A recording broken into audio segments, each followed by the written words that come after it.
Warning! Listening to the PM Pro Show may cause sudden clarity in leadership and project management, plus side effects like higher pay, smoother transitions, better teamwork, and dangerously efficient results. I'm Tim Dalhouse, retired U.S. Marine and founder of PM-ProLearn, where we bridge the gap between the battlefield and the boardroom. Each episode delivers battle-tested strategies for success to help you lead, transition, and train like a pro. Welcome to the PM Pro Show. Gear up with us to suck less and win more. Everybody, welcome to the PM Pro Show. I have with us our guest co-star, Edward Watson, coming to us all the way from Eva Beach, Hawaii. Edward, thank you for joining us, man. Hey, appreciate the invite. Yeah, no problem. So I also have with us our executive leadership from PM-ProLearn. Right now I have Josh Atkinson, our Chief Strategy Officer. Josh, how's it going? It is outstanding over here in the East Coast shores of Virginia, unlike the beautiful sunny beaches of Hawaii, but still enjoying life. Right? And we actually have another person in Hawaii, our Chief Executive Officer, our CEO, Tim Dalhouse. Tim, what's going on? Aloha, Ed. Aloha. I didn't know you lived in Hawaii. Did I know you lived in Hawaii? Yes, of course. I remember reaching out when you first moved to the Big Island a few years back. Yeah. All right, sorry, man. I'm getting old. We all are. You said, the first time that we met was when I taught your PMP class, and I heard you and Josh talking about trying to nail down when that was, and it was in 2017, right? Because you were one of our we started PM-ProLearn in January of 2017, and you were one of our very first Air Force students, and set up that class at Langley. Is that right? Langley Air Force Base. Yeah, that's correct. And that's where I met you, Ed. And so you were active duty back then. So long time, man. It's 8 years ago that you attended our PMP training. Time flies. So yeah, 8 years ago, that was when PM-ProLearn was first starting, though, right? Because that's it. We consisted of a laptop computer and a couple of PMBOK and like 3 people, and that was PM-ProLearn at the time. As it was, right? Yeah. And it's remarkable to see what you guys have accomplished since then and all the vets you've helped. So kudos. Well, thank you. I appreciate that. And, Ed, actually, I was going to tell you the same thing, that it's remarkable to see your accomplishments, because you are one of the few success stories that I keep at the tip of my brain when I'm talking to someone about why would I want to do this thing and pursue, the PMP certification and, train myself in that project manager world. And I say, well, let me tell you about a couple of guys. And Ed Watson is one of those key people, because, when you went through the PMP training, you were an active duty airman. And, I don't know when I teach people whether they're going to follow through and, actually get to take the exam, get it, and do something with it. But you've gone and done tremendous things. I think that I may be jumping ahead, and Rob will smack me. No. Since you just hit on that, I'll just ask that as like an opening icebreaker. Like, Tim, like, your expectation for what you saw in Edward. I just want to, rehash on that. What's your expectation for all the students? Maybe not working at Amazon per se, but like, what was it about his ethic that, made you feel proud? Because I hear a lot of like good sense of pride in your voice right now. Yeah, that's absolutely. I'm very proud of Ed as a success story, and proud and happy for him and his family. It seems that he's done really well. And, everybody doesn't do that well. I mean, the PMP certification that Ed went through is a game changer if you get out there and do something with it, right? But there's a lot of people that don't. I mean, we can't make people have the motivation and get up and go and drive to do something with their life.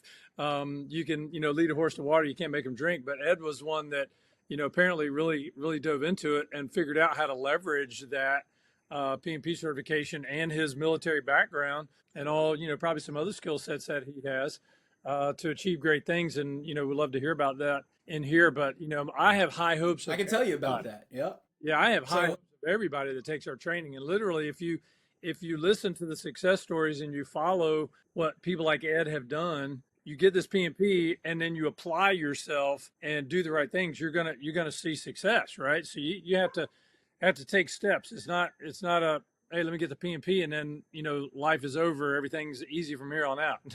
Not at all. But Ed can tell us some of his story, about how that happened. But no, yeah, I was just about to ask. Hey, Ed, correct me if I'm wrong, just for quick context. You've been working in the Air Force for over 10 years, transitioned to the private sector, ended up first landing an awesome job with the Amazon, ended up becoming a senior leader at their project management office, and then if I recall it correctly, I also have some cheat sheet notes. You ended up being a director at Salesforce, right? So just to like first ask, like not just what happened, but like what was your reasoning behind that? Like some people will stay in for much longer, some people will get out much sooner. What was that mindset behind that transition at that time that you were thinking about doing it then? Yeah, well, again, appreciate the invite. I think this is a great topic and conversation, and as Tim was alluding to, like the opportunities are there, especially in the project management world. It's just, what kind of person are you post-military service? Are you the ones that want to relax and enjoy the fruits of your previous labor? Do you have drive? And so for me, I did 25 years in the Air Force, retired as an E9 at the command level. And in 2017, and I remember actually 16, December 4th or 5th, I woke up in the middle of the night and I was just overly frustrated. We know how things change. And I was noticing that the Air Force I grew up in has changed a lot. And so I started looking at how long did I really want to continue to serve, even though I loved it, the relationships and the knowledge I learned. And we all have kind of the people who serve all have an affinity, that kind of lifestyle. So, and I enlisted when I was 17, so I really didn't know anything else other than my military service. December 5th, 2016, I woke up and I leaned over to my wife and I was like, why am I still doing this? And that was the first time I really, you hear the rumors and a lot of retired people will tell you, how did you know? You just know. You just get that feeling like, okay, it's time for me to start considering something else. And so I hit that pretty hard around that time. And there was some other stuff going on in my career, my MOS or my AFSC is what we call them in the Air Force. And I just kind of wanted to do something different. Part of that doing something different was to ensure I didn't do the same thing I did when I was in the military. I was material management, logistics, supply chain, and I love that arena, but I did that for 25 years. I didn't want to do that outside the military. So I had to start looking and doing a lot of self-reflection, which is something we don't get taught a lot in the military. I didn't realize I wanted to be a project manager until I was 35. Like I really didn't even know what that was until I met Josh and he started educating me, and then he introduced me to Tim, and they started opening up my aperture. Prior to 2017, I didn't know what PMP was. I didn't know what the PMBOK was, but I knew Wow. me. I knew I had drive. I knew that, I get bored really easy. So project management, where I take a project, solve a problem, deliver it, and on to the next project, fitted my personality the best. And so I always advocate to military folks that I mentor, know who you are first. You've served, you've done your time. The great thing about this life 2.0 is you get to decide now. And That's so right. I decided that I wanted to go and continue to do great things. And I wanted to make sure that I could work for the next 10 years and whatever it was, I was making what I was worth, which is kind of that movement to the private sector, which we'll get into, the public sector, civilian world. As I was making that transition, I noticed that, hey, what I'm getting paid on the government side was exponentially higher on the civilian side. But that also came with some concerns and risks. I really took that 2017 to really do a lot of self-reflection. What's important to me? What did I want to do? And what tools did I need to get to that next level? Through my conversation with Josh and a couple peers and ultimately with Tim, I realized that the PMP, or the body of knowledge that we call project management, it doesn't matter what you're doing. You could do IT, you could do construction, you could do automotive, you could the methodology aligns across all industries. What was challenging for me in the military, and what really took probably the most time in my 1 year journey, 2017 to my retirement in 2018, was learning how to communicate my body of work. Mm. That to me was Well, the I hardest actually part. I need to slow down on that part. So can you expand upon what you mean by communicating your body of work, Yeah, right? yeah. So, in the military, whether you're Army, Navy, Air Force, Marines, we all have a vernacular. We all kind of speak. And then when you join the military as young as I did at 17, that's really the only kind of speak I knew. And Hmm. so when I started studying the PMBOK and started thinking about getting my PMP, I had to learn a new vocabulary. I had to learn how to communicate my body of work to people who had no understanding of what the Air Force was, let alone the military, let alone units and commanders and, deployed austere locations. And like, nobody understands what that is if I'm speaking to somebody in China or India or Ireland or Costa Rica or Brazil who have no affiliation with any military. So I had to learn how to speak another language. And Mm. that was intimidating and that was difficult. But where I really credit PM-ProLearn and Tim and Josh is when I took that course in 2017 that Tim led, he really opened up the aperture of helping me understand how best to study, how best to kind of formulate this academia, and then ultimately transitioning that into communicating your body of work in your resume, in your interviews. And I would say, and I'm not just saying that because Tim and Josh are on the call, but I would say that that's probably the number one thing to my success story is understanding how to talk in the civilian world, and how So to actually, communicate my body of work and knowledge to the civilian world. And it doesn't matter what background you came from. That to me, I think was the number one thing that I could probably put a pin in and say, if I didn't learn this, I would not be where I'm at today. right?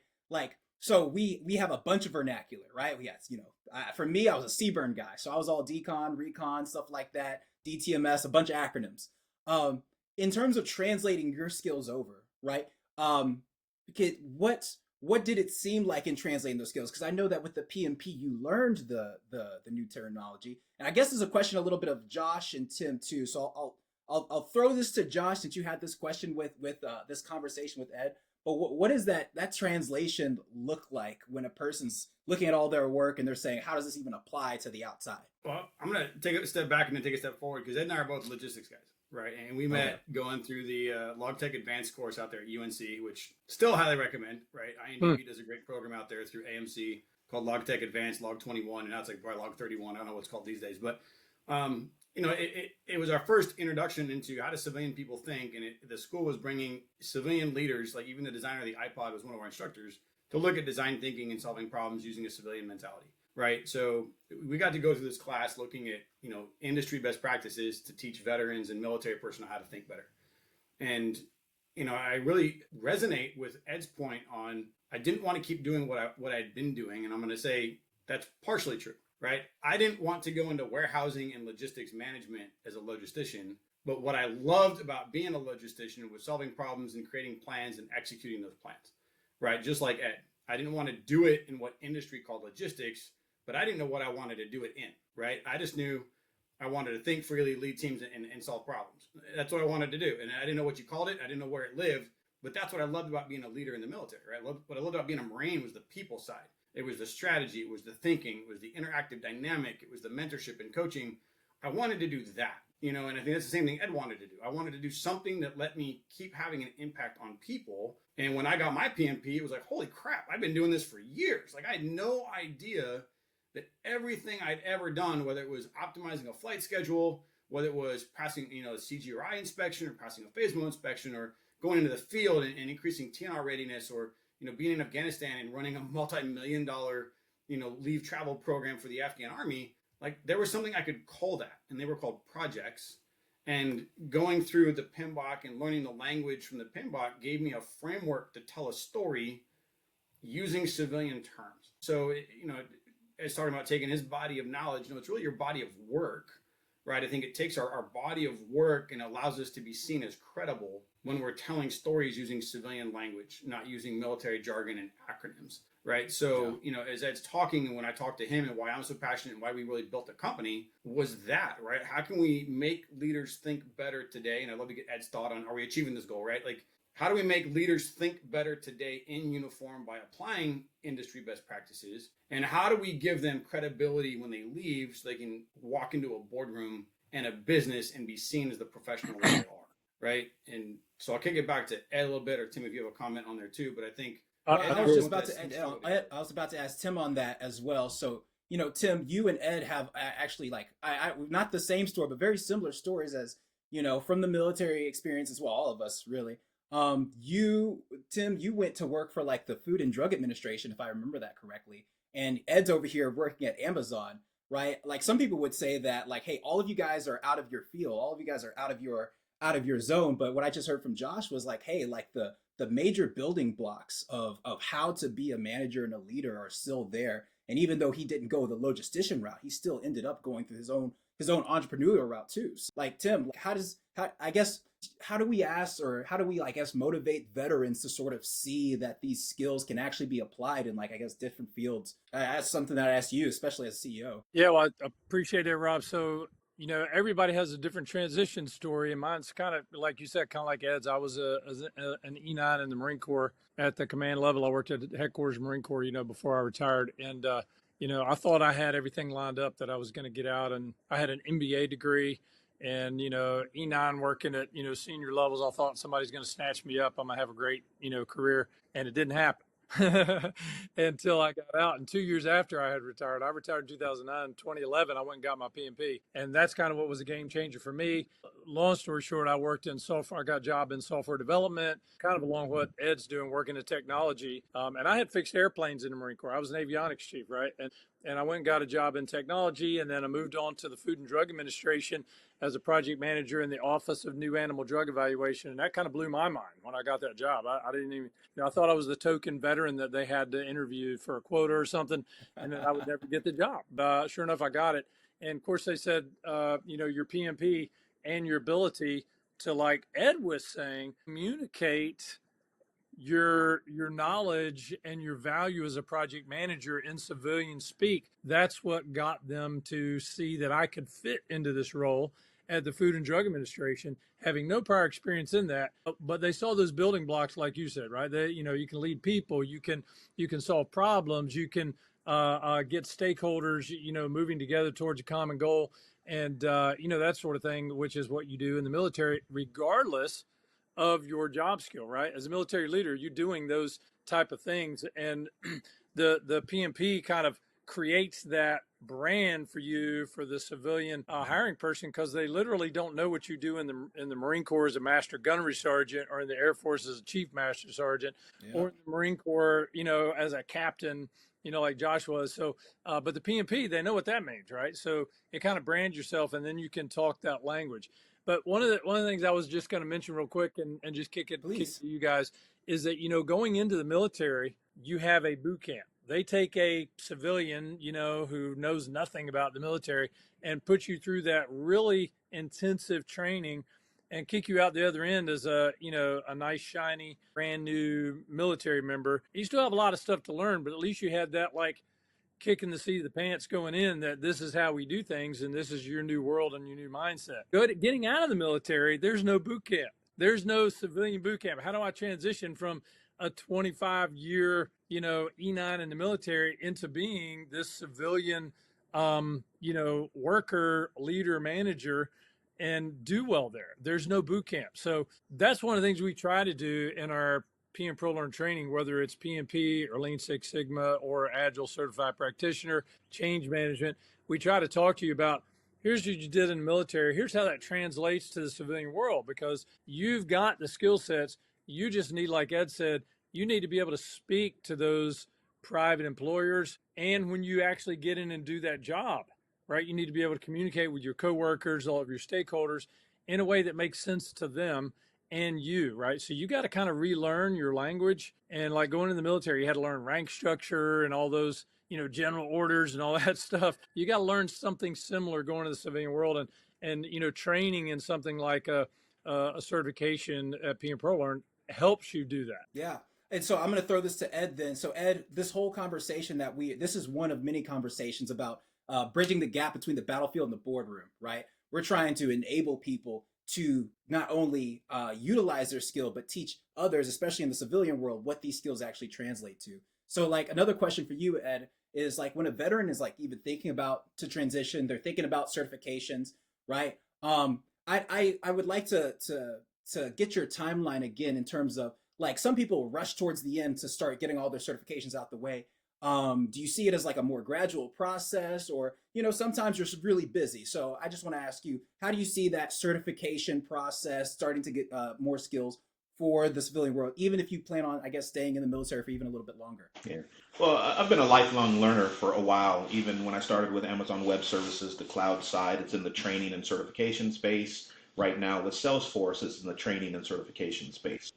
I believe in lifelong learning. I believe in training, and I believe in certifications. I think, having that foundational, bachelor's or master's, that's great. I think the journey there is to teach you how to study, to teach you how to research, to do the intangibles. I think we don't really learn. So I'm a big advocate of career, of university and degrees. But I think one step further in that is certifications to me. So for me, anybody I mentor coming out of the military or coming out of college and they don't know what they want to do, I always tell them, get your PMP first. It's not just the certification itself that's valuable. It's the journey of, like Josh was saying, a comment he made that caught me was credibility. It teaches you how to communicate your body of work in a credible fashion, so anybody could understand it, number one. But project management spans almost every industry. I didn't know at the time when I got my PMP. So woke up December 5th, 2016, said it's time to retire. Put in my paperwork the very next day. After the new year, I reached out to Josh and we started talking and he introduced me to Tim. And so I was very aggressive with mine, but I had with communications with some friends and some other folks, I started to understand what the PMP was. The PMP, through the journey of getting your PMP, you're learning, number one, is how to be credible, how to speak, but then you're also learning how to talk around different industries. I was never a IT guy. I was never I was a logistics supply chain guy.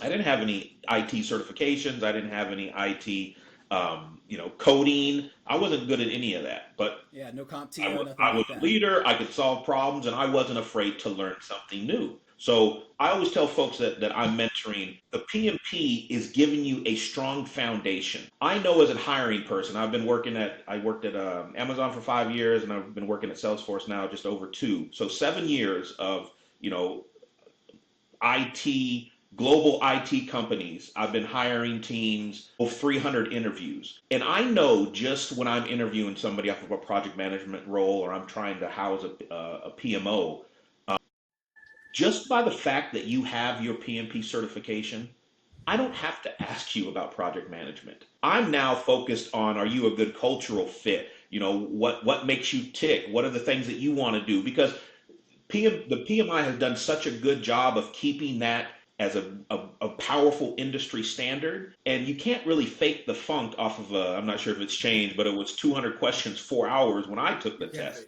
fake which can be intimidating to people. But the journey of learning how to speak, the journey of understanding project methodologies, and the journey of understanding that with this foundation, you could go off just like Tim to the medical arena, to me to the software development arena, to construction. You could go anywhere you want. So if you really don't know what you want to do, the biggest bang for your buck still today is the PMP certification. And everybody I've mentored, that's been one of my criterias for them, and 90% of them have went on and got their PMP. So I just think it's a heck of a foundation from a certification perspective. If you're going off and you want to do HR, there are certifications for that. Certifications help give you credibility. It helps people know that, hey, this person knows what they're talking about. And as a hiring manager, I appreciate them because that means I can spend time asking about something else. I don't have to gauge your project management knowledge because I know what the PMP is like. And if you pass that test, you have enough to be dangerous in any arena you want to be. You've already been tried through fire. I got a couple questions on that. Sorry, Robin, Yeah, you'll Josh. also find out. But one thing I saw, and this is where I thought, and I love your approach on this one. I thought if I said I want to be a project manager, that meant the rest of my life I'm in the MOS of project manager, and I am stuck, right? And it scared me. I was like, I don't know that I want that, but I was like, I can find enough in that title that I would be okay. But as I went from construction PM to consultant to entrepreneur working in sales, project management was business, right? And I look at who gets trained in military planning, who gets trained in MDMP and McPP and JPP, and I was like, everybody over the rank of O3 and everybody over the rank of E7 gets taught planning. Not because their MOS is planner, but because everything in the military that's mission focused requires you to understand how to plan, right? How to build a framework, how to resource management, how to understand timelines and scheduling and risk. I was like, wait a second, that's really kind of what the PMP is. And I said, it's like MPP on steroids, right? It's military planning on steroids, because in business, it's the same structure, right? Everybody who's a leader or a manager at some point has to understand profitability, resource management, risk management, schedule management, whether you are in HR or in IT or in engineering or in projects or operations or whatever. It's kind of just an understanding of business. So I'd be curious to get your thought on what have you seen now as you've worked in two major global corporations, not inside of a project manager, not as just a PM, but then also, when it comes to hiring and you're looking at veteran talent, what's the difference when someone comes out? You said with a cert, I can ask about other stuff, but what have you seen in terms of the job after hiring as well, in terms of how quickly a veteran is able to integrate into the role because they're certified versus not, right? The respect and the credibility that you see around the workplace, is there an impact there, and Yeah, do you see any difference, Ed? Like in terms of veterans coming in with or without the PMP, have you noticed anything? Absolutely. So the veterans that have the PMP that I've dealt with, and this is a factor of between 100 and 200 veterans over my 7 years. Wow. Awesome. Most of them that have a PMP are instantly better than the ones who do not. And it's one reason only. They can't explain what they did in the military. When on an interview, especially at Amazon, it's intense. There are like 5 different levels of the interview. The last one is a 6-hour marathon with 6 different Amazonians. Each have 1 hour apiece. And then at the end of the day, they vote you on or off the island. It's pretty intense. It's a lot of work, and it's very intimidating. The problem with a lot of folks is I've had like command chiefs, like the guys with the Air Force wise with the star. I've had full bird colonels. I've had 1-star generals. All apply for jobs I've referred them to, and the ones who did not have a PMP, 90% of the time they did not get hired. And most of it, especially from the enlisted side, they always fell back to that one trap they teach us. It's all about people. It's all about people. That's true when you're in the military. It's not true when you're in a friggin' interview. Like the interview's about you and about your body of work and about the decisions that you've made. And so what I think the PMP does is it teaches you how to communicate so you can explain what you have done in the military successfully to anybody. There are people in my company who live and are from India or from Costa Rica or Brazil or China or Japan. Like we don't all have the same knowledge, especially when it comes to military service. So how do you tell a story about you being the first sergeant in your unit? Like, are you the COO? Are you the operations officer? You're not the first sergeant. Nobody knows what that means. So understanding structure, unit structure, understanding your body of work, and then understanding how to communicate that. If you don't know the terminology, and you learn that by going through the training and through the PMP process. To me, it's not the certification that's the value, it's the journey that you're learning that's the value. The certification is just a cherry on the top. But So when I you have a question for Tim. Oh yeah, Tim, go. yeah, I wanted to, ask you, Ed. I have my own ideas about this, but when you've done so many interviews, more than I have, of hiring people, it sounds like so the people that don't have any military background that are doing the interview. So you got some non-military person interviewing a military veteran. Not only do they not know what a first sergeant is, for example, but don't they have some wrong assumptions and some misconceptions about that military veteran in front of them? 100%, depending Right? on where that person came from in the world. Absolutely. And you, if you're the veteran in an interview, you actually have to overcome some of those psychological hurdles with that person that's interviewing you, right? Because they think, I was a retired Marine, and when I retired, my Crayon rank eaters.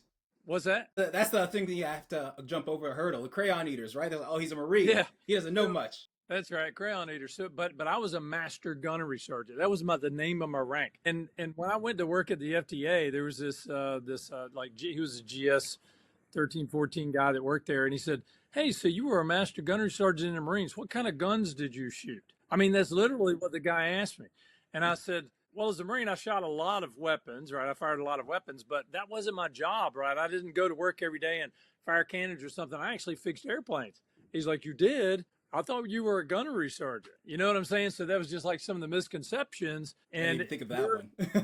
to articulate your value to employer, you got to overcome that. So do you have any experience with that, or any kind of advice for a veteran that's got to face that sort of thing in an interview? Sure, sure. So, I mean, and I ran into the same questions on several interviews. I'm in the Air Force, I'm a retired Air Force veteran. Oh, what kind of plane did you fly? That's right. There's, for every one pilot, there's like 100 support people. So I was one of the Yeah. 100. Right. So, Probably more than that. probably, yeah, probably more than that.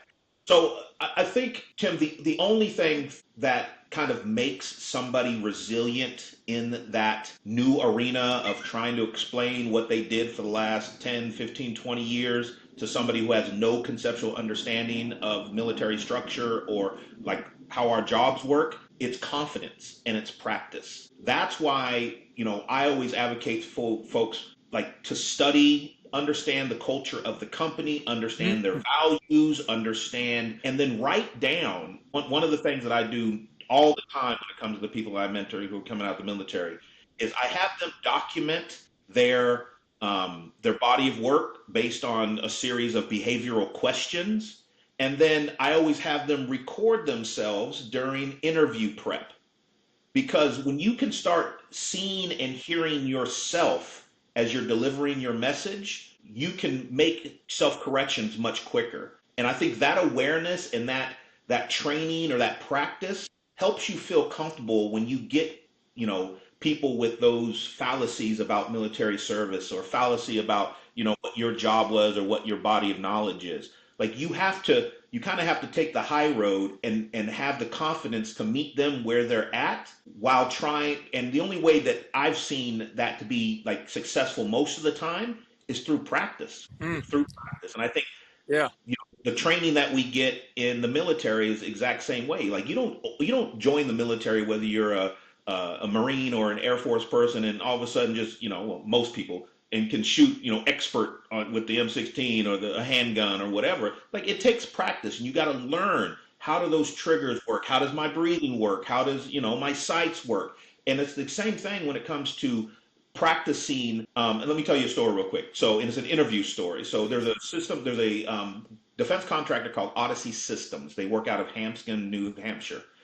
I think it's New Hampshire. Hampton Air Force Base. It closed a little bit, but they were the very first company that reached out to me, and I knew as a retired E9 in the Air Force, like contractors are going to be coming at me left and right because they actually get a pretty good deal with us. So I had an interview with her, and she says, "You don't interview much, do you?" And I'm like, "No, now that I think about it, I don't think I've ever interviewed." She's like, "Because it's what she say. It's obvious because you suck." And I could still, and this was in 2017. I still remember that feedback, and it hit me so hard because Hardcore. Yeah. no, I know I don't suck, but I don't interview. Even as an E9, even as a chief coming out of the Air Force, I had this fallacy in my mind. Oh, I've done all this stuff before. I can ace an interview. No, I could. Not even I could do that. I had to practice. I had to practice a lot to understand the terminology, understand my own vocal cues, to understand how do I deal with conflict in an interview. And that to me is what I think made me successful because during my AWS interview, my Amazon interview, Mm-hmm.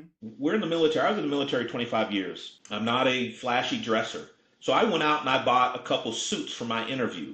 Well, when I flew from Virginia to Seattle for the interview, the day of the interview, when I opened up my new shoes, they gave me two different shoes. I have to send you a picture. So I'm at my Amazon interview in the suit with two different shoes on. Did they Oh catch man. it?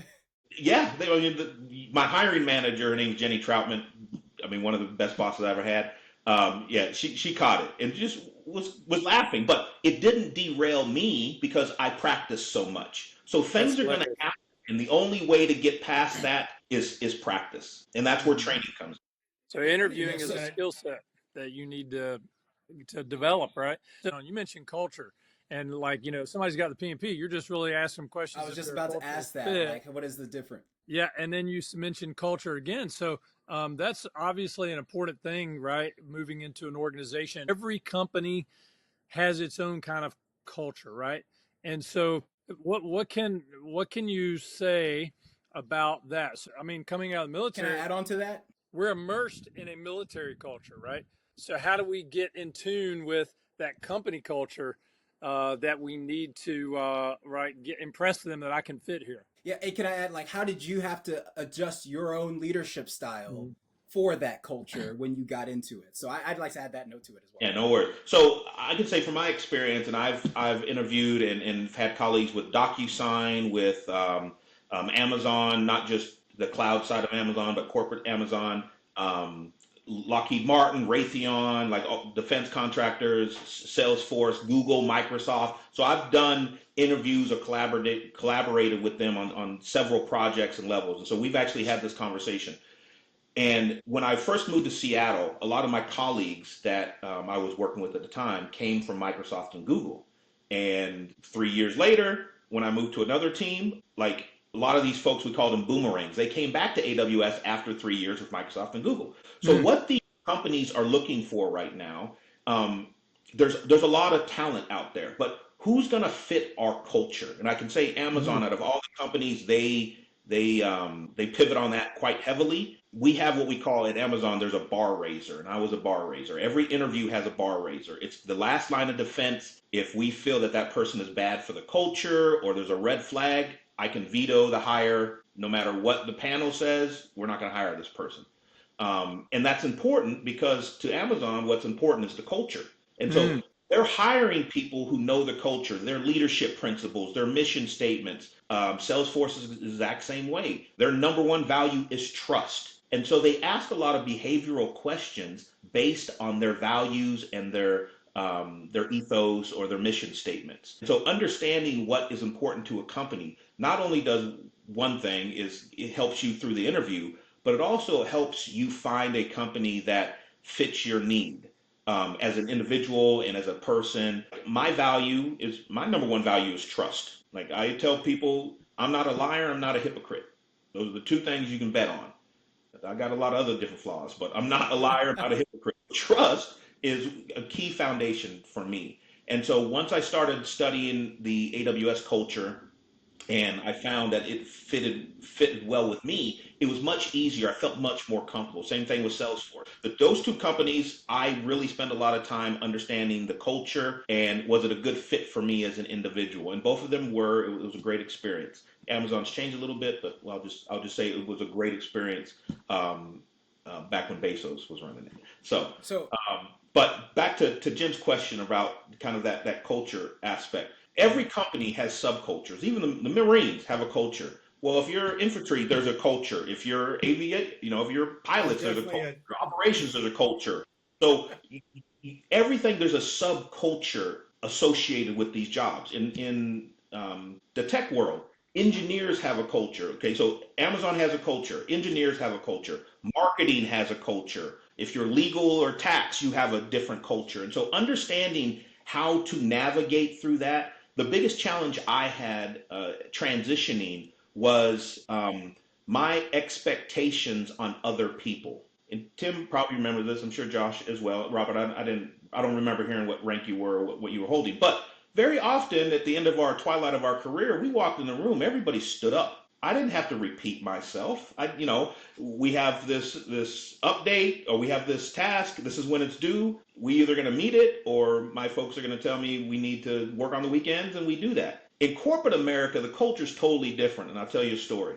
So 2 months into my first job after the military, which was Amazon Web Services, I was running the training and certification PMO. So the director came to me and said, we need to figure out what our path to market is. So how do we take an idea from concept to launch? So she asked me to run a workshop. So very next Monday, I'm in there on the whiteboard. I've got everybody invited, did catering and stuff, and I'm leading a workshop 2 months into the job on how do we take an idea from concept to launch. Two things I realized. Number one, there's no single person in that organization that knows the end to end, which even in the military, you think about there's no single person that knows how do we take from a war plan to the executing in the battlefield and wrapping all that up. We have our, in the Air Force, we call them log plans and stuff, and they worry about kind of how do we take stuff in and out of the area of operation. But the planning, the resourcing, like all that stuff happens over here, and then the reconstitution happens over here. So there's a huge life cycle when it comes to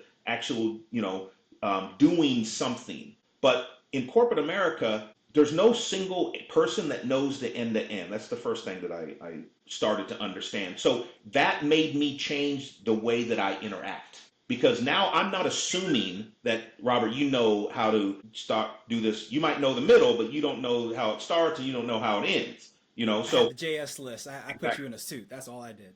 so the transition for me now, I had to change the way that I interact with people. In addition to that, my expectations of people. So imagine, Tim, you got your master gunnery sergeant uniform on and you're teaching a class and all of your students are like this. Like the very first workshop, very first day, I'm facilitating a conversation and everybody's heads down in a laptop.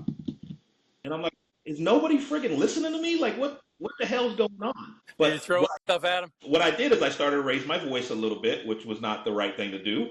But the second thing that I did was started to ask people questions. So I'm talking about, we're taking this idea and we need to create a business requirement doc or product requirements doc, PRD, BRD, whatever, so we can flesh out the ideas that we have for this product.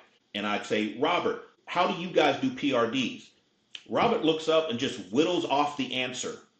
So I realized that in corporate America, multitasking is a thing and it's actually expected. So when you're having a conversation with people, just like we're all got our faces here, we're all locked in, that's not how it works on corporate America. Half the time when I'm on virtual calls, people are on, their cameras are off, they're doing other stuff, but the ability to multitask was not something that I was prepared to do because it was always a negative thing in the military to multitask because you're not focused on what your mission is. You're not focused on what you're doing. You're doing a whole bunch of stuff 50% versus one thing 100%.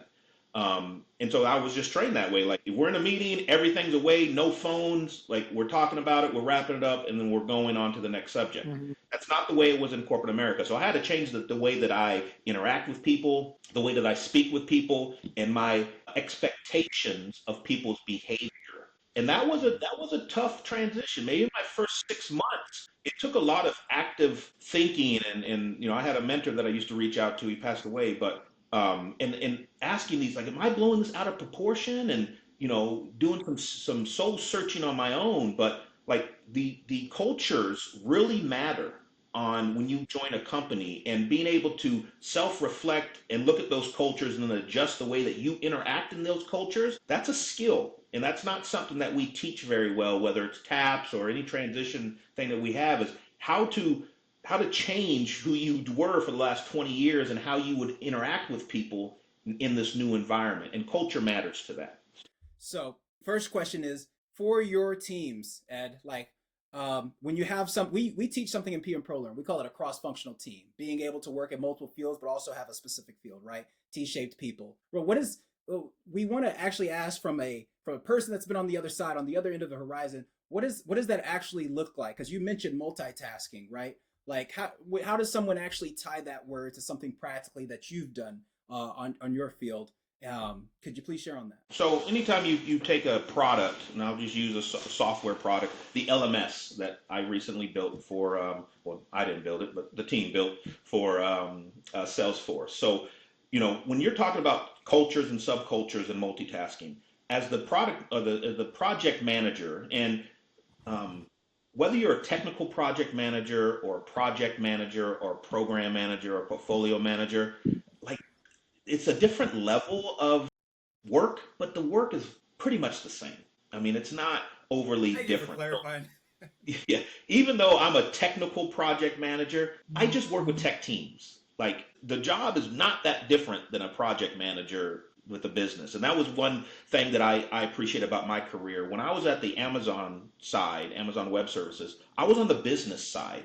So I took all the business requirements. I made sure that we had all the stakeholders. Marketing had to be there. Go to market had to be there. Legal, tax, finance, if you're monetizing anything. And so each one of these teams had a different structure, culture, way of operating. And so my job as the project manager was to take all these various teams and get them heading in the right direction, the same direction, making sure that all the milestones for these various teams linked up correctly and communication was there. And so sometimes we use the term herding cats. That's Mm-hmm. that's pretty damn accurate when it comes to what a project manager does. My job is to make sure that the structure is sound, the plan is sound, and all my stakeholders are going in the same direction. Because if not, tax and legal have their own agenda. Marketing has their own needs and agenda. Engineering, sometimes they'll find the fastest way to do something versus maybe the best way to do something.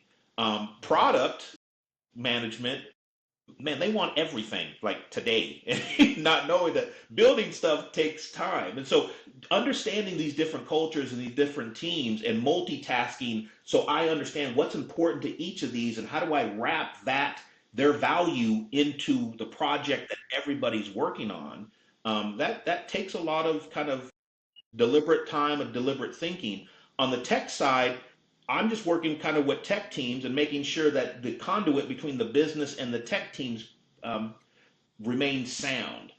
One of the values that I had coming into a technical project manager role was to be able to translate the engineering side to the business side and the business side to the engineering side. So, there can be a lot of miscommunications when you've got these subcultures and these different agendas. But the project manager keeps all that focused. In the military, when you rise up in rank, you're kind of expected to not only be the leader but also the technical subject matter expert, right? So Tim, as a master guns, you were the head of all things maintenance and avionics, and you were supposed to answer all those questions. Ed, for you as a chief in logistics, like you're supposed to know all the pubs, all the regulations, and you keep building on this linear technical growth progression.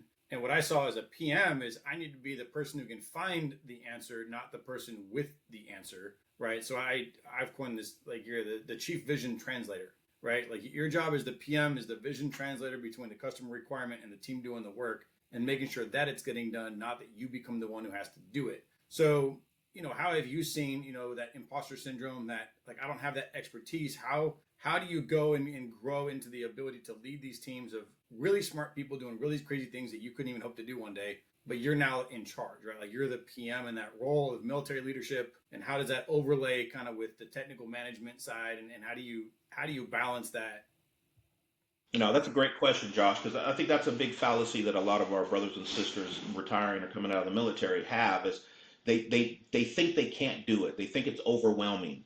I said prior, I was never an IT guy. I was never in technology. I mean, we did technology things like RFID and stuff like that in logistics, but I was not anything in technical. But through the difference between, actually, there's really not a difference between the military side and the civilian side when it comes to the point you're making is you don't have to be an expert in everything. You have experts. If I have a legal question, I have a legal team. If I have an engineering, I have people building. As a technical project manager, my job is not to build the code. It's not to deploy it or do the QE. I mean, you have all these team members and all these job families that support that. My job is to make sure that the plan is sound and we're executing to that plan, and I'm holding the experts, the SMEs, accountable for delivering their side, whether it's marketing and marketing artifacts, whether it's communication and the launch,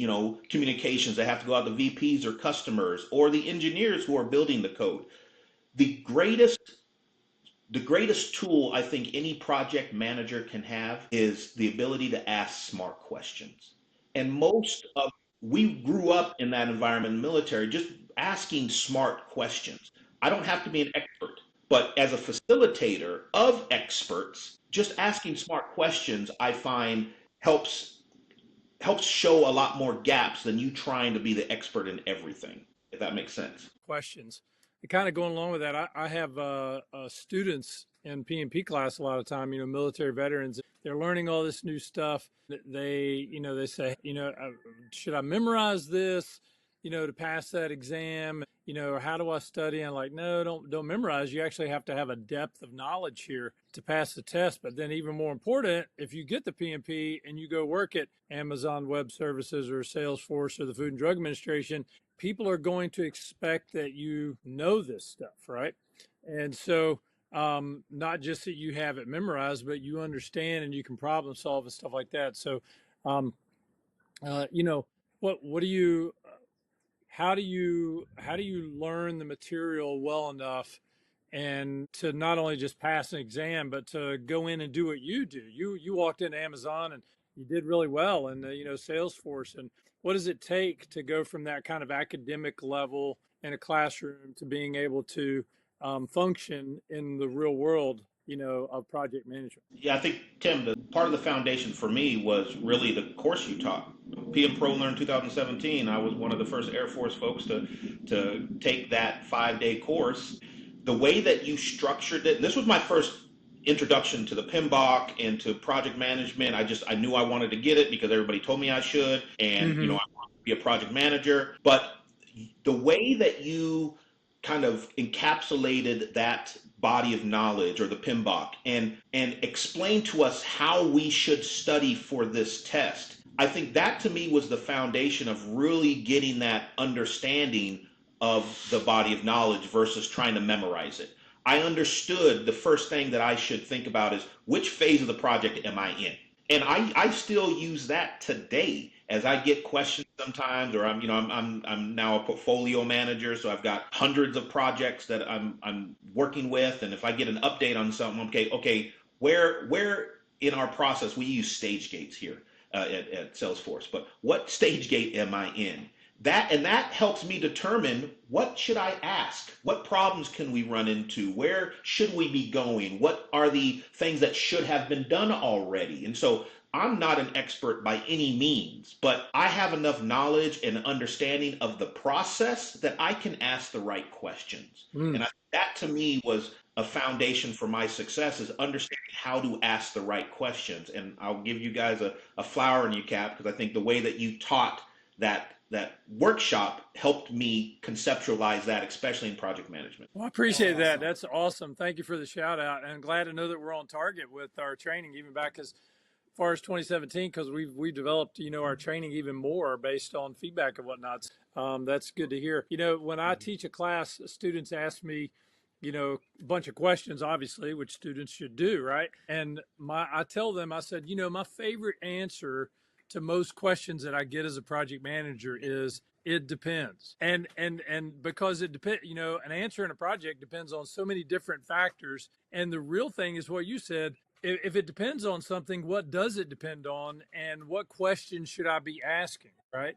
Because you can give a schedule answer, but if you don't know how that schedule answer is going to impact the budget and the risks and how stakeholders are going to react to it, and all these various integrated things, you're going to go off and make bad decisions. Knowing the right questions to ask, that's right. And if you don't know the right questions to ask, that's when you just got to stop and say, okay, I got to research, I got to dig in, and know. When I worked at the Food and Drug Administration, having been an electrician on aircraft, and then working in IT like you did, and then all of a sudden, bam, I'm working at the FDA. I was scared to death, and I was like, how do I walk into a room full of people with PhDs and veterinarian degrees and even function in this world? So I went in, when I started the FDA, I went in on weekends when nobody was in the office. This is back Losing. before we No, worked he's virtual. there. And I would walk in, I would go in there, and I would just pour over every document, and I was watching videos that they had recorded, and I was like, just trying to learn, what don't I know here about this field that I've been hired into, and how do I know the right questions to ask? Because if you sound intelligent asking questions, it doesn't mean that I think it cut off, but he did say anyone something in your that I want company to thinks you're dumb. reflect on, and that's, They what actually do I think, need to wow, learn? this person's smart enough to ask Can you guys those hear me? right questions. You said something that kind of flashed in my mind, was the ability to learn. Like, if you're afraid of learning, this is probably not for you. That's But true. like, because I learn, even now, I learn every single day something new, every single day, and I keep copious notes. I keep, like, right now we're doing this AI layer, we call it Agent Force, which is really cool technology. It's I was going frightening. to ask you about that if we had more time. I can tell you a little bit. So think of Agent Force as a toolkit for AI. Okay. The two analogies that I like to use, all from the video games. My son plays video games, and so I explained it to him like this. Imagine you having a brand new PS5 video game, and instead of sitting up for 10 hours trying to level up and do stuff, You could tell the AI, hey, under these parameters, because you always have to set parameters, it's always based on the data that you have. On these parameters, I want you to level me up 10 levels and then shut down. Agentforce will do that for you. Same thing with your Roomba robot, or your vacuuming robot. That uses AI. You tell it what you want it to do, it maps out, it looks for, obstacles, it can tell what's carpet, what's not carpet, and then it projects what it needs to do and where it needs to go, and then it makes itself better over time based on the data that it has. And so Agentforce is the same thing that we're doing on learning. We're doing it for customers who need help. We're doing it for some HR things. So it's we're calling it a digital employee, where you can teach this thing to do very mundane, repetitious, or even some complex tasks. And the more it does it, the better it's going to get at it. And so it's just really cool technology, and we're really leaning forward to putting this in all of our different cloud offerings. We have like 16 different clouds at Salesforce. But like I don't know anything about this stuff. I'm learning this stuff like Mhm.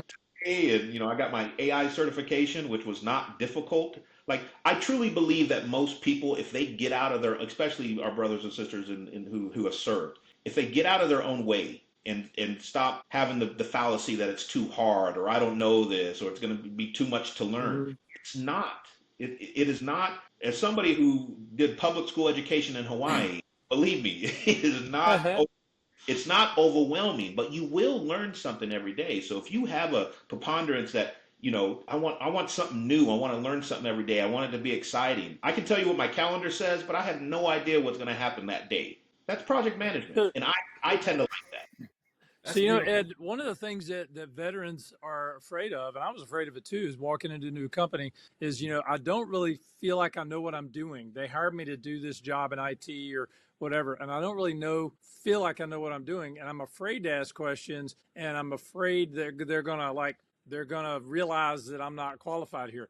So what's been your experience of the tolerance level, like at Amazon and Salesforce and any other companies you've interacted with, their tolerance level for bringing someone in who's got the basic skill sets in project management, PMP, and their tolerance for you coming in and taking some time to learn and ask a bunch of questions and get up to speed? Absolutely. Okay. So I'll frame that. I want to frame it in a different way. So I'm going to interrupt because this is a question I get asked about experience. Do you have experience doing this? And veterans like, I never worked there. I have no experience, right? So on the That I've heard that so many times too. question, and it's a unique side. So I guess to Tim's point, how do you bridge into an industry and gain the credibility quickly? But you went from Amazon to Salesforce. And when I coach veterans in transition, say, you've never been a civilian before, get over the fact that it says experience. You have experience. It's just parallel experience, right? So how did you do that leaving the military? And then even going from AWS to Salesforce in a similar role, was it the same job, right? And did you have any experience in doing it the Salesforce way? I mean, they're probably different processes, different technologies, right? So, and I tell us to vets, even though you're going to the same job from company one to company two, you've never done it there before, and therefore you still have no experience and you're starting over. So does that help frame the question a little bit? I think it's what's going on. absolutely, and I think about that in two ways. One, for the individual, like sometimes we've got to get out of our own way when it comes to the fallacies we have in our head. And so when somebody hires you, you're going into an interview worrying about what you know and what you don't know. Here's the thing. Nobody knows what you know. Nobody knows what you know and don't know. So often we put these issues or fallacies in our own head when your coworkers are not even thinking about that whatsoever. So number one, to the individual who are being hired, like it is a waste of time to worry about what you don't know. And the second part, Josh, kind of to your question, is most of these organizations, Amazon and Salesforce are day and night different companies. The process, for example, Amazon does not use PowerPoint slides. They write everything in narratives, one pagers, three pagers, six pagers. I haven't seen more than a half a page written at Salesforce. Everything is PowerPoint slides or slide decks. We use Google, but so the cultures are totally different. When you're worried about this is where kind of we were talking about that being a lifelong learner and being open to learning new things. Every organization you go into, every job, it doesn't even matter if you were in the military or not. Every unit you moved into operated a little bit differently. every job family has various jobs within that job family, and they do things a little bit different. So it's no different than you PCSing. It's no different than That's you right. moving units. You just have to get Perfect. out of your own head and stop thinking it's so difficult. Most of these have onboarding programs. Most of these organizations have training. Most of these organizations have ways to ramp you up. And people know when they hire somebody new, there's going to be a ramp up period. So there's no reason to be scared of moving to a new role or moving to a new company. It's just like PCSing. There's really no difference. For me, Josh, you asked about Amazon and Salesforce. Totally different role on the Amazon side than I have currently on the Salesforce side. And I also had those thoughts in my mind, like, crap, am I going to be able to do this? Like what they're expecting me to do? But like I'm just one of those guys that I'll figure it out. I'm not worried about it. If there's a job that needs to be done, I'll figure it out. And if I don't know how to do it, I'll just go ask somebody or I'll build some relationships. And so getting out of your own head, I think, is step one. Step two is understanding that this is no different than every PCS you ever did. They have Perfect. onboarding programs, they have onboarding buddies, they have training. So relax, learn as much as you can, and enjoy the ride. I mean, That's if a perfect answer, Ed. yes. All Perfect right, answer, I man. got I love that. one last closing question for time on the team, and this kind of goes to our Earl's rapid fire game.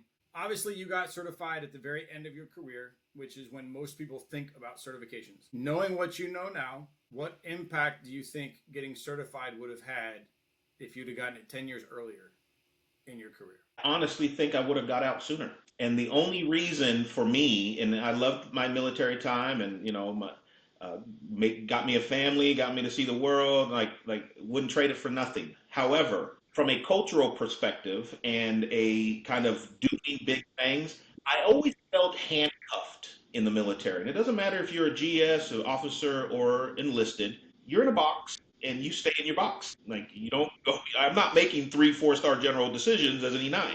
Like that's them. So even if I have the knowledge and the awareness and I could do it, I'm still in a box. I've never felt like that in corporate America. It's all about what you can do and the ideas you bring to the table. A perfect example, I was with Amazon Web Services started in May 2018 for 6 months. I was the second in command to the PMO. I had a guy who was my boss. I saw the organization. I got kind of indoctrinated and was learning. And I saw so many opportunities for this organization to be better, especially from a PMO perspective.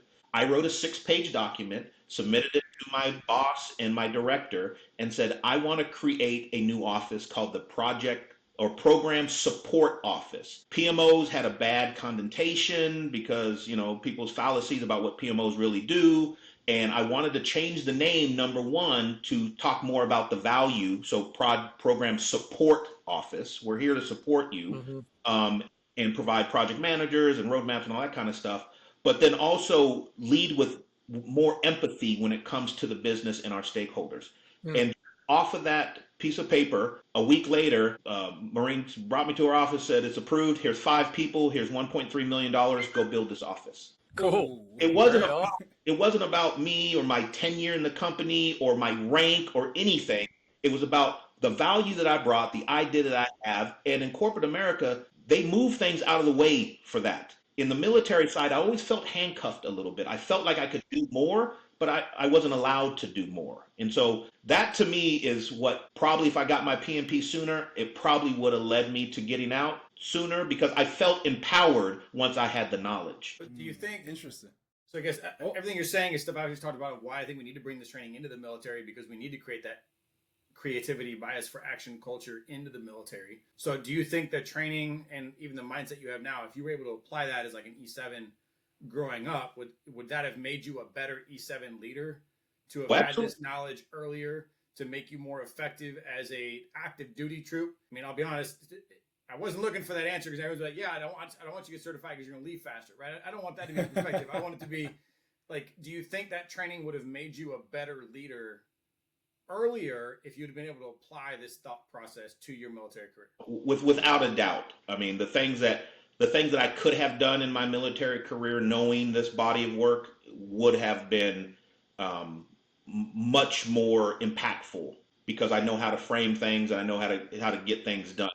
And again, my answer was just Ed Watson. Like knowing what I know today, going back, that's probably where I would have led me because of my desire to do more than I was capable of doing while serving. But as a general, having a PMP certification as a young military enlisted or officer, I think it opens up your aperture to solving problems differently and thus being more efficient and effective. So just like we were pushing Lean Six Sigma and Agile and those things, kind of half-assed in the departments. I think project management and even all my 2S, my logistics folks in supply when I was serving, as soon as I got mine, I was advocating them to get theirs immediately because I saw the value in just how to formulate a plan better and to manage risks better and to do those things that we probably had in the back of our mind, but we couldn't conceptually put in a framework. That to me is the value of getting your PMP earlier in your career, is understanding that framework. Like the aperture is totally open. You can choose now, make a big impact here, go off and find something else to make a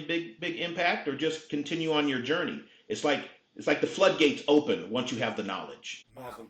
Thank you for that answer. I appreciate it. And then closing out here with Robert on your. I get to play my game. Awesome. Hey, Ed. So what we're going to do is we're going to do a rapid fire blind ranking. So I'm just going to give you one word at a time, and you have to rank it in relation to how you feel about, like, let's say you're a transition, right? So you will have 5 slots. 1 is your best, and 5 is your worst. So if you use up your best slots, you're going to be, out of luck on something that I may tell you later. So in terms of your transition, right, here's the first word. Where would you rank it from 1 to 5, 1 being the best?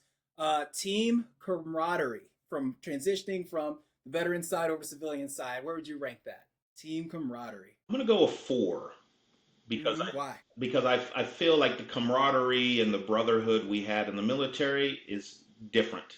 I'm not going to say better. It's just more. You remember the time when you used to deploy and you would play dominoes or be in the club, and your camaraderie was just it's a totally different environment than a civilian sector.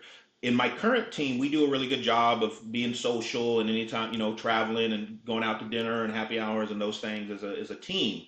But it hits different in the military. So I would say that's probably a 4. We got that as a 4. All right, here's the next one then.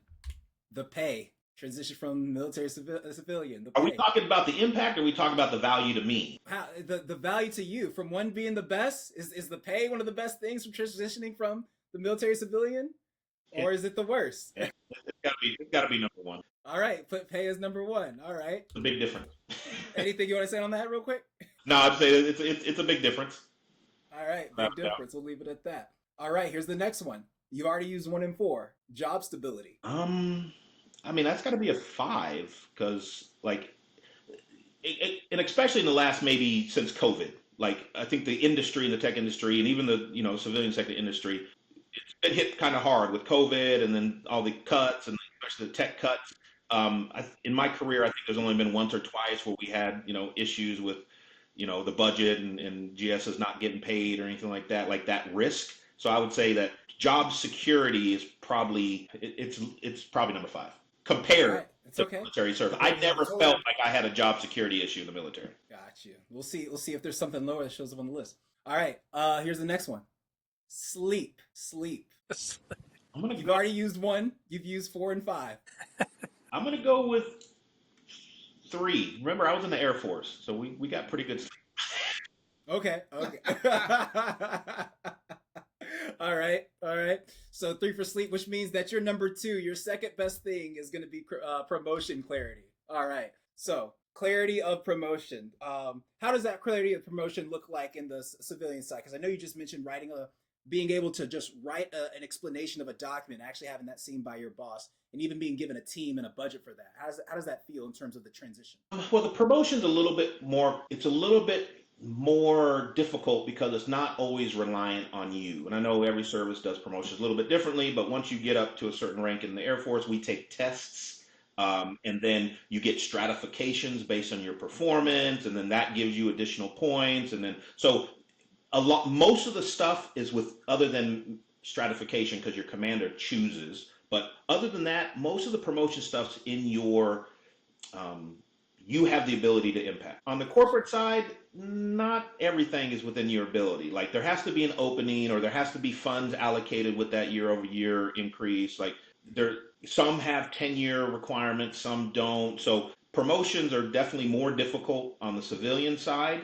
But you're already making twice what you were making in active duty. So promotions are not as needed, I think, on a year over year basis than when our humble military service paychecks. Gotcha. Well, hey, Edward, thank you so much for joining us on the PM Pro Show. Thank you so much. The executive leaders are on here, Tim, Josh. I'll just give you guys any last little closing comments, anything you want to say to our viewers. I'll just first hand it off to Josh. Say thank y'all for listening. Thank y'all for joining in today. Ed, so great to catch up, and I love seeing your success and just kind of sharing, what we've learned over time, and we've had a lot of the same learning, same stories. But to those listening, believe in yourself, right? Veterans do more than they've ever thought they're capable of. And if you're looking to hire veterans, reach out, please. We'd love to talk with you, talk with Ed, talk about, what does it mean to be a veteran and what are we really bringing to the table, and find a way to make those people better. Awesome. Ed, any closing comments you'd like to give to our listeners? Yeah, so number one, thank you guys and PM-ProLearn for what you do. We don't have too many organizations that are really preparing and advocating for military service members, whether they retired, whether they did 1 year, 20 years, it doesn't matter. It's about empowering our brothers and sisters in arms to be able to go off and change the world on their own terms. And so thank you guys for what you do. I'm a big advocate, and also, I'm not just a client, but I'm a customer. I don't know, but you're part of the family. Alumni. You're a plank holder, and you are part of the right on. family. And number two, I would just advocate for the folks listening. If you're getting ready to transition or you've already transitioned, get out of your own way. Just learn, make mistakes, get back up, learn again. You've got a lot of people out here willing to help you, willing to mentor you, willing to train you to be successful and do what you want to do. So don't self-eliminate yourself from opportunities or roles because you don't think you have the experience. Learn how to formulate your experience from the great people at PMP-ProLearn or other organizations or your own investigation, and go off and do great things. Whatever you want to do, the sky's the limit. Thank you so much, Ed. Hey, Tim, I'll give you the last word. Thank you so much. Tim, any closing comments for our viewers, our listeners? Well, thank you, Ed. Like I said at the beginning, you're one of the key success stories that I talk about, and you always will be because you're one of the first, students that we had going through, and you've done such a great job, and that's why we called you on the show because one of the reasons that we do this is because we know that there's people out there wondering, what's next for me? Can I go this route? Can I, get this certification, and what will it do for me? And it's people like you coming in and sharing your story of, success and how that worked empowers other people. So thank you for doing that. And it all kind of goes to what we're trying to do here at PM-ProLearn is bridge the gap between the battlefield and the boardroom, going both directions, how we can help military folks make that transition, how we can also help private industry understand some of the strengths that the military has that there may be weak in, right? Like team building. And why would you hire a military veteran? Because they got great leadership and they can problem solve and team build. And so bring them in here. And how can you build that in your own team? And then also, how can you hire and retain military veterans? Those are kind of the three things that we hope to do here at PM-ProLearn, building the bridge between battlefield and boardroom. And you're a perfect example of a lot of that. And we appreciate you coming back, and we'll probably have you on here again because we talked so long today because we're starting to dive into so much detail. There's so much meat in what, the value you brought to the conversation. I'd love to talk about a lot of other things with you. And so I'm sure we'll invite you back on as a guest to dive deeper into a couple of little things that came up here. And we really appreciate you and appreciate everybody listening to us and anything that we can do to help. I'm sure, connect with Ed on Ed Watson on LinkedIn, maybe shoot him a request and pick his brain about Amazon and Salesforce and his transition from the military and, any questions that you may have that came up here, and same for the rest of us. Thanks, Rob, for putting this together, and Josh for being in here, and God bless everybody. And be sure to like, share, and subscribe, everyone. Also follow us on LinkedIn so you can be caught up more on these conversations. And thank you all for joining us. You have a good one. Bye. Wow. All right. Aloha.